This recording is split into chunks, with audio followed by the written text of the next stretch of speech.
Hi అందరికీ నమస్తే. Welcome to grand ఫా తెలుగు ఛానల్. ఈరోజు మనము స్పెషల్గా శనగపప్పుతో పాయసం చేయబోతున్నాం. శనగబేళ్ళ పాయసం కోసం నేను ఈ కప్పు నిండా శనగబేళ్ళు తీసుకున్నానండి. ఇవి ఇసురాయితో ఇసురుకోవాలి.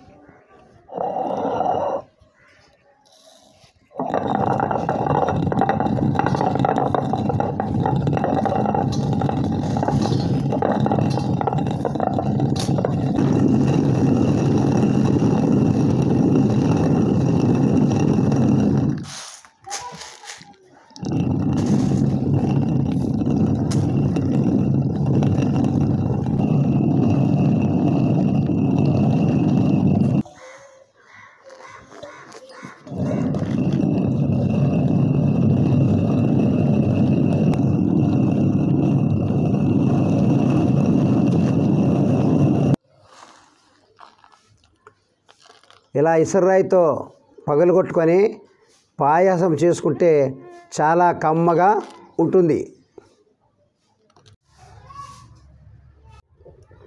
ఈ కప్పుతో శనగబేళ్ళు తీసుకున్నాము. 4 కప్పుల నీళ్లు వేసుకోవాలి.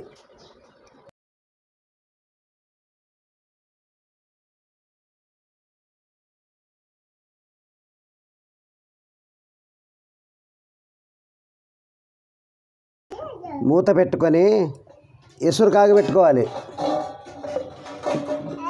వెల్లించుకున్నాము. ఇలాగా నూకలు వచ్చింది, కొద్దిగా పిండి కూడా వచ్చింది. ఇవి పిండితో పాటు అలా వేసుకుంటే ముద్దలు కడుతుంది. కాబట్టి నూకలు మాత్రమే ముందు వేసుకోవాలి. ఎసురు కాగిన తర్వాత ఈ పగులుగొట్టుకున్న నూకలు ముందుగా వేసుకొని బాగా ఉడకబెట్టుకోవాలి. అవి ఉడికిన తర్వాత చివరిలో పిండి వేసుకోవాలి. ఎసురు కాగింది, నూకలు వేసుకుందాం.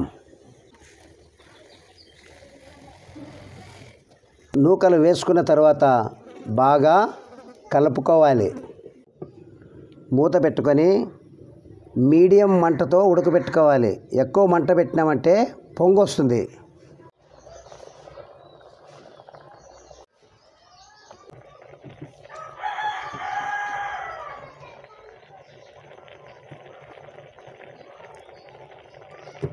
బేళ్ళు బాగా ఉడికినాయి. బెల్లం వేసుకుందాం. బేళ్ళు తీసుకున్న కప్పుతోనే 1 కప్పు బెల్లం వేసుకోవాలి.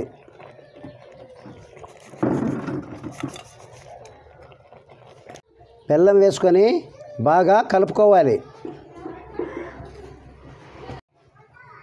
మూత పెట్టుకొని చిన్న మంట మీద 5-6 నిమిషాలు ఉడకబెట్టుకోవాలి. బాగా చిక్కగా వచ్చింది. పిండి అనేది ఆప్షనల్. నేనైతే పిండి వేసుకోవడం లేదు.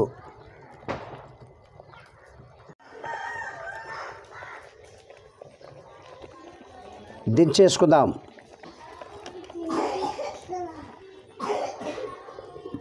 ఇప్పుడు ఇందులో 2 చెంచాల నెయ్యి వేసుకొని బాదం పప్పు, గోడంబి, కొబ్బరి ముక్కలు వేయించుకోవాలి. 10 గోడంబి, 10 బాదం పప్పు, కొద్దిగా కొబ్బరి ముక్కలు.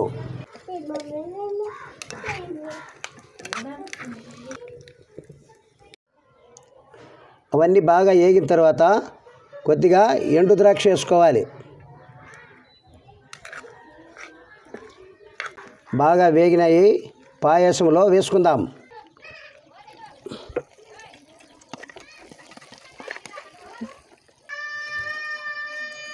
చివరిలో 6 యాలకుల పొడి వేసుకోవాలి.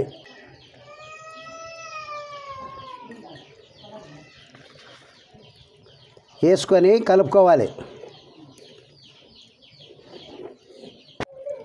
ఒక చిన్న గ్లాసు పాలు వేసుకోవాలి.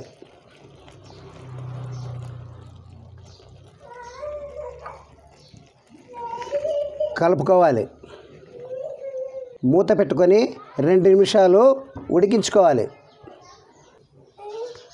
కమ్మని తీయని శనగబేళ్ళ పాయసం రెడీ అయింది.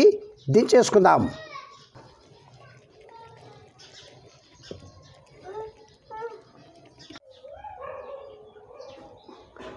కలర్ఫుల్గా బాగా వచ్చిందండి. ఒకసారి రుచి చూసాం.